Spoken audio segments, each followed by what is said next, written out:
Kaugnay sa investigasyon sa umano'y katiwalian sa flood control projects ng gobyerno, kausapin natin si Baguio City Mayor Benjamin Magalo. Magandang umaga at welcome po sa Balitang Hali.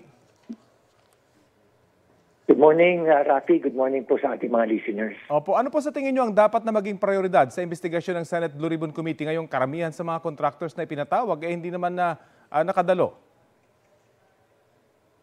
Well, I'm not really aware of what's going on right now, Rafi, no?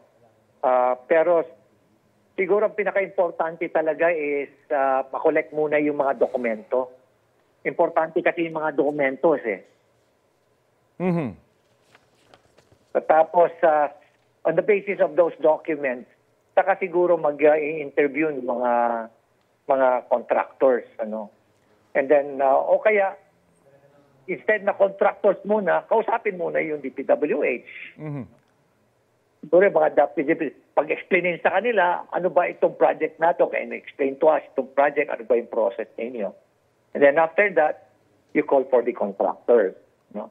Siguro yun ang pinakamagandang framework. Kailangan kasi sa investigation, may establish mo yung framework Opo. Pero everything should be based on the documents na natanggap po lahat. Importante kasi yung mga dokumento Kasi pwede nang baka biglang mawala yung mga dokumento na yan. Nakakatakot. Mayor, bilang dati pong investigador, ano po yung mga red flags ba? Ano mga dokumento partikular yung inyong hahanapin sa mga ganitong investigasyon? Unang-una sa Bids and Awards Committee, no? Tapos titingnan mo rin yung financial, meron yung FNCC, Financial Net Contracting Capacity, titingnan mo yan. Tapos titingnan mo rin kung yung mga nag-bid, ano ba yung percentage yung kanilang bid amount dun sa ano ba yun? May tawag na OBC ba yan? Yung budget sa actual na amount. ABC, sa ABC. Kasi ang titingnan mo dyan kasi yung kung 1% or 2% lang ay maramang rigged bidding yan. Pero kung ang mga diferensya niya, mga 20%, ayan. Makikita mo talaga na may maayos na bidding yan. Ano? Another is yung, syempre, alamin mo rin yung paano binackground yung background ng yung mga bidders. Are these bidders, tignan mo yung background nila, were these formerly owned by politicians or company associated with politicians? Madali mo naman i-verify lang yan kasi common knowledge naman yan sa lugar So those are sa bidding pa lang yan. Opo. Sa bidding pa lang yan. And then after that, tingnan mo yung technical study at tingnan mo yung program of work. Kailangan pag-aralan mo yung ano ba yung sabi doon sa technical study o yung feasibility study and doon sa program of work din. Opo. Marami kang hahanapin na may makikita ka kagad ng mga ng mga flag potential mga red flags po. Oho. Pakipaliwanag nga po itong mungkahin nyo na retired magistrates at mga PNP officials dapat yung manguna sa independent inquiry at hindi po yung legislative branch ng gobyerno.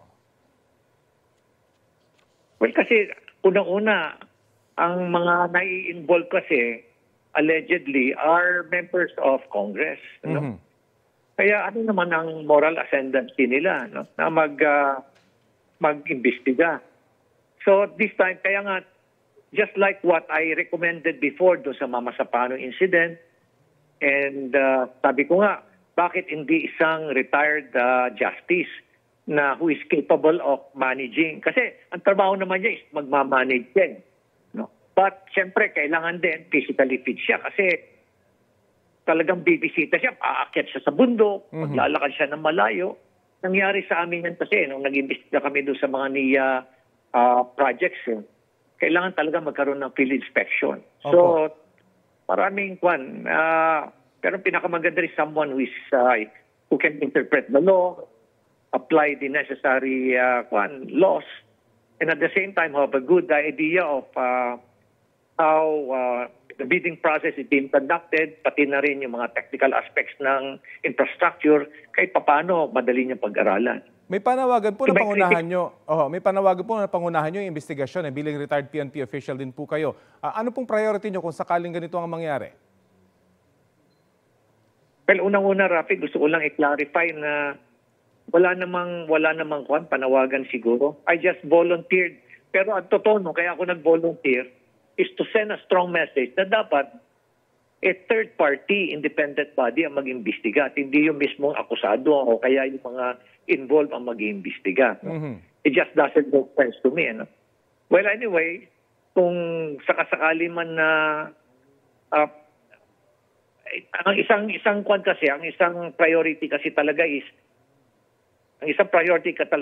to secure all the documents kasi baka wala yung mga yan Opo. So hindi niyo naman po minamasama na ang Malacanang ay nagsabing ibigay niyo na lamang yung mga ebidensyang kung meron man kayong hawak, ibigay niyo na lamang at sila naman yung magsasagawa ng investigasyon. Well, kung yun naman ang decision nila, I would respect it, Rafi. Kasi sila naman ang makapag-decide, hindi naman ako Hindi naman ko naman ini-insist yung sarili ko. Opo. Sabi ko nga I just would like to give emphasis that it should be a third-party independent body ang mag-imbestiga and to be led by a very credible individual. Sa inyo pong kaalaman, gaano na po ba katalambak ang korupsyon sa flood control projects? Matagal na yan at matindi. Alam mo, dati-rati millions yan Ngayon, billions na Kumbaga, livelihood program na yan Cottage industry yan ngayon. Among corrupt politicians dyan sa DPWH. At alam mo, kung bubusisihin nila lahat yan, makikita mo na isang red flag dyan is, isipin mo iba-ibang mga sitwasyon pero ang design concept, halos pare-pareho lang lahat kasi ginawang cut and paste. Yung pala, mapapag-aralan mo kagad kaya. Yes, pati yung presyo, pare-pareho. Bakit ganun? Iba-iba naman ng situation, iba-iba naman ng terrain, di ba? Iba-iba naman yung environment. Pero makikita mo talaga na ganun na sila kakumpiyansa na akala nila pwede na nilang gawin lahat na wala nang mag-iimbestiga sa kanila, walang yung mga audit, akala nila malalampasan nila lahat yan because they have all the money. They're just so comfortable with it na akala mo wala na silang accountability. Okay. Ganun na, ganyan na nag-evolve yan Ganyan na nag-evolve. Sige. So, grabe talaga. Okay. Aabangan po natin kung ano magiging resulta na itong Senate Blue Ribbon Committee investigation at ang mga investigasyon pang isinasagawa patungkol dito sa issue ito. Maraming salamat po sa oras na ibinahagi niyo po sa amin. Maraming salamat, Rafi. Thank you. Thank you po. Si Baguio City Mayor Benjamin Magalong.